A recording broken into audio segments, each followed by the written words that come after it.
Welcome to the Patriot Bed Operation Guide. We'll walk you through how to safely and effectively use your full electric bed.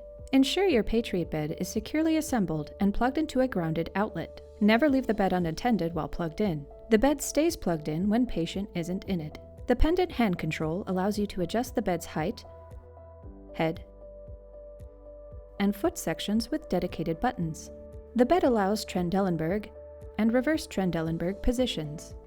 Lower the bed, disengage the high-low rod, and raise the foot end to achieve Trendelenburg.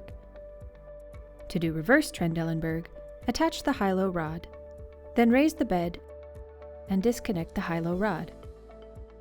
Lower the foot end to achieve Reverse Trendelenburg. In a power failure, use a 9-volt battery to lower the bed's head and foot sections. The motor will only lower the bed, not lift it.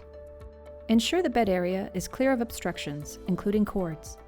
Securely position the patient, ensuring no extremities are protruding. Thank you for watching the guide on how to use your Patriot Bed. For more detailed instructions, consult your manual or visit our website, www.grahamfield.com.